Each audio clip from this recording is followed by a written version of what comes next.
Hey Algebra 1.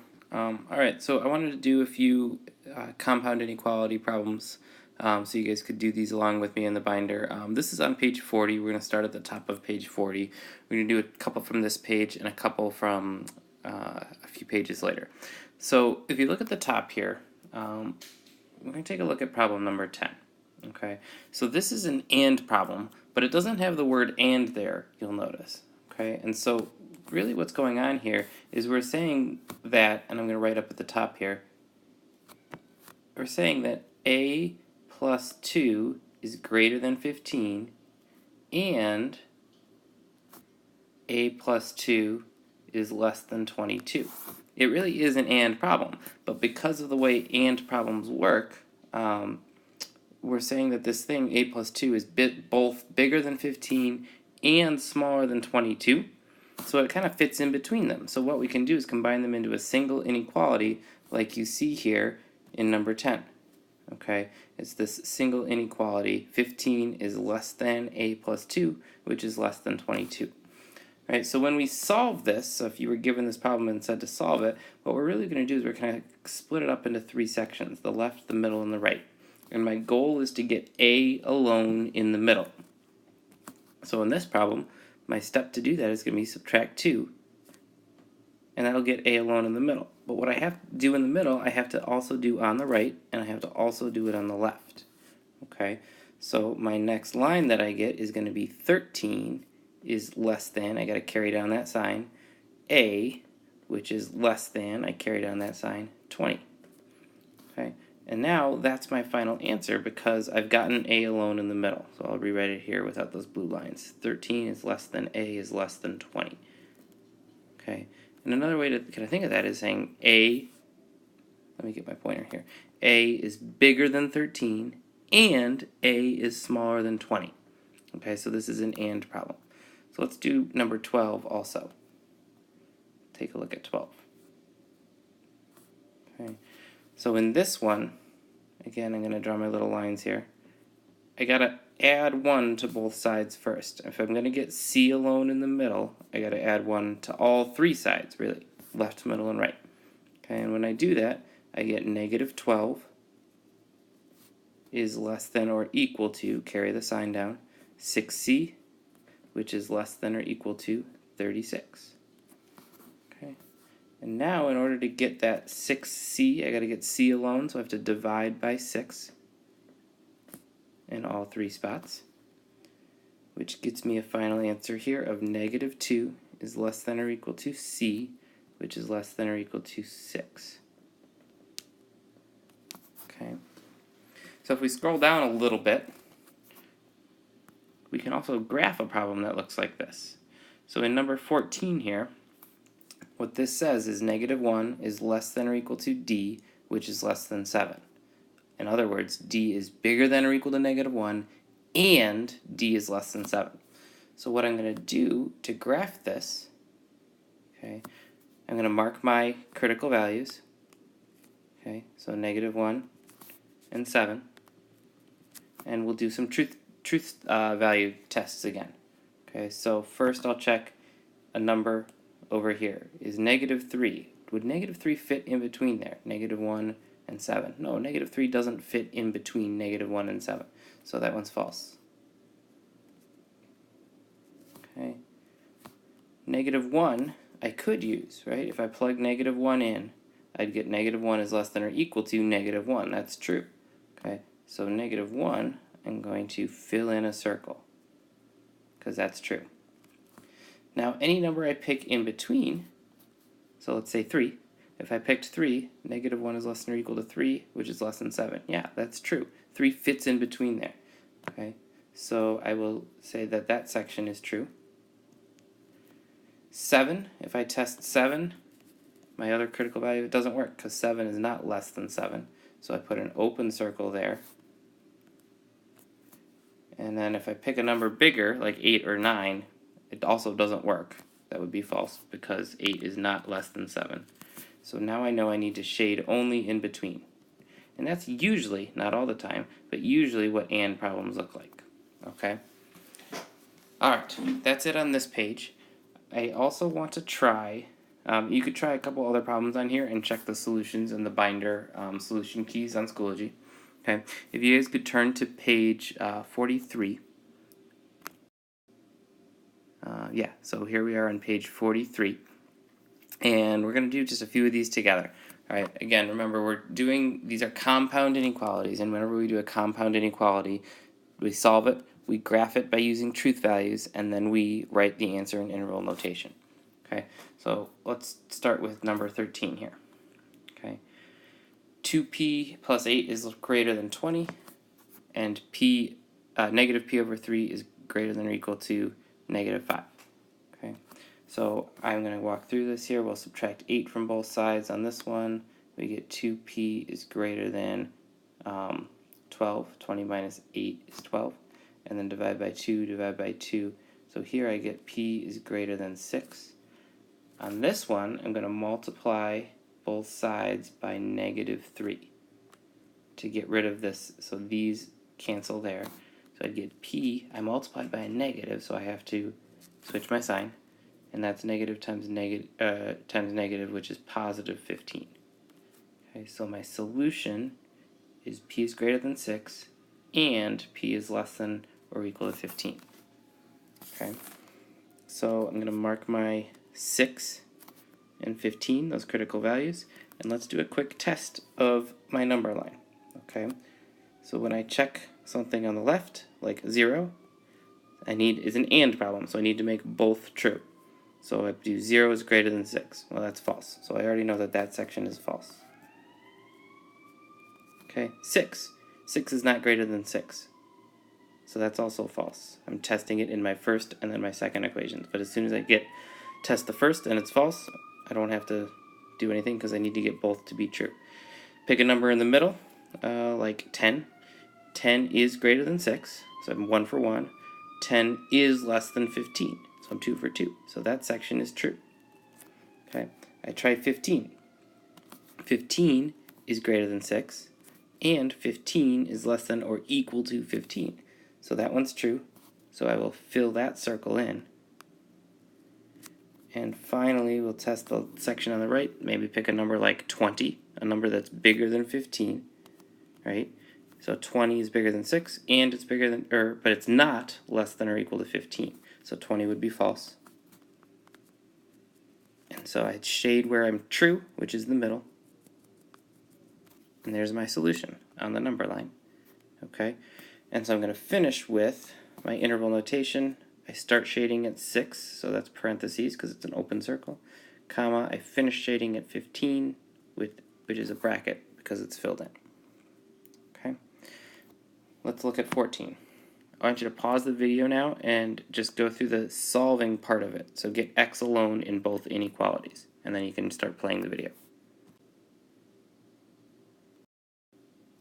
Okay, so you should have x is greater than or equal to 2 or x is greater than 4.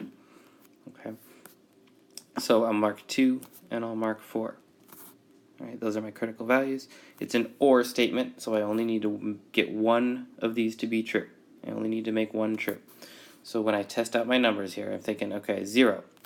0 is not greater than 2, but 0 is not greater than 4. So 0 gives me false. 2. 2 is greater than or equal to 2, so that's going to be true. I fill it in. Okay. And now check it out. Every number to the right here, 3, 4, 5, anything to the right is also going to be greater than or equal to 2. So the rest of this problem here is true, including 4, and this is the tricky part. 4 is greater than or equal to 2, right? So that means that I got one true statement. That's all I need for an OR statement. An OR problem is one true statement. So everything else is going to be true, including 4, so I'll fill it in, and including this section on the right, because 5 is greater than or equal to 2. So then when I shade, it's everything to the right of positive 2. Okay? And if you think about it, it makes sense. Okay? This statement is saying pick a number bigger than or equal to 2, or that's bigger than 4. Well, as long as I pick a number that's bigger than or equal to 2, I'm good to go. So this x is greater than 4 is almost like it doesn't even matter, because everything bigger than or equal to 2 works. My interval notation, is going to be a bracket at 2 and a shade all the way to positive infinity. I haven't been numbering these labeling these number lines with infinities. So positive infinity there, 2 comma infinity with a bracket at 2. Okay. Nice. Let's do number 15. Same thing. We'll solve it and then we'll graph it and then we'll write interval notation. Okay. -7, -7, -7. Okay. This is one of those and inequalities where the word and doesn't show up. It's written as a single inequality with negative 3x plus 7 is between negative 5 and 7. Okay, so when I do that, I get negative 12 is less than negative 3x, which is less than or equal to 0. 7 minus 7 is 0. Don't forget 0 is a number. Don't leave 0 out. Okay, and then I have to divide by negative 3. What happens when I divide by a negative? Do you have some alarm bells going off? Right, we're going to switch the signs. Okay, that means this is going to get a little funky here. Okay, so negative 12 divided by negative 3 is positive 4, is greater than x, which is greater than or equal to, I switch the sign, 0. Okay, well, notice this thing just kind of got flipped around. It's still saying x is between 0 and 4. X is bigger than or equal to 0, and x is less than 4. Okay, so when we have that, we can do this pretty quickly because we can say 0 and 4. I know x has to be smaller than 4. That's to this inside, and x has to be bigger than or equal to 0. That's to the inside also. Okay, so if I tested a number like negative 1, that wouldn't work because that's not bigger than or equal to 0. And if I tested a number like 5, that wouldn't work because that's not smaller than 4. So what I'm going to get for my answer is a filled in circle at 0 and an open circle at 4, and I'm going to shade in between. Okay, this section would be false, middle would be true, right side would be false. And my interval notation is bracket 0, comma 4 parenthesis. Right. If you feel like you've got the hang of this, feel free to stop watching the video. I'm going to do a couple more for you guys. So here's number 16. If you feel like you want a little more practice with some help, keep watching. We've got 16. I've got to solve both of these. So 6 distributed is 6x plus 18 is less than 12. And then here I'll just add 3 to both sides. And I'll get x is greater than, 4 is, that's a mistake. 7 is less than x. Okay, here I still have to solve, so minus 18 to both sides. 6x is less than negative 6. Divide by 6, and we get x is less than negative 1, and 7 is less than x.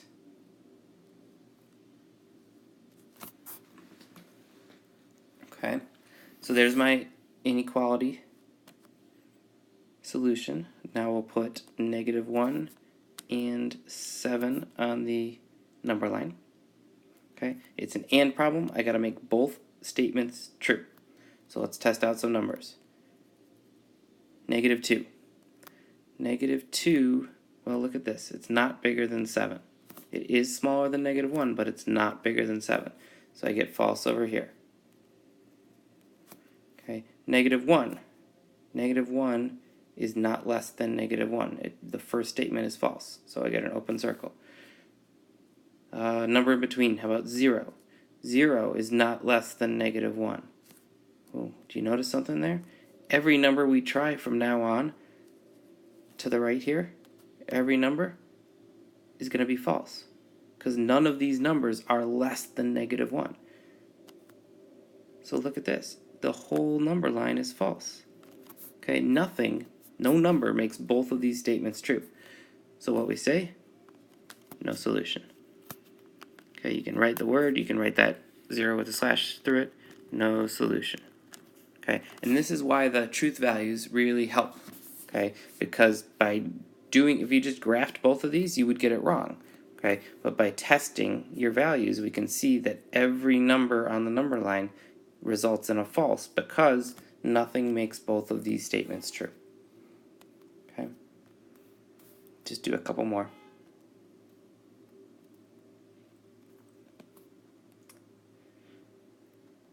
Hopefully you haven't forgotten what this symbol means. This symbol means OR.